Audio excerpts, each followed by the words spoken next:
Polycarbonate shop manager here at Charlie's. We wanted to give you some tips on how to cut polycarbonate because you can cut this material at home.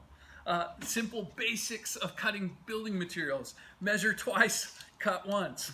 Use your hearing and your eye protection. And then when it comes to the saw, you're not going to be able to cut this material with a utility knife. You are going to need something with a fine-tooth blade. You should be able to find an option that fits your saw in your local hardware store. If you're cutting along the flutes, one of the tips and tricks that we recommend is you're going to want to avoid cutting that flute wall in such a way that it creates this kind of spongy edge. If you can at all, try to adjust your dimensions to allow your cut to have a nice firm flute wall on the edge.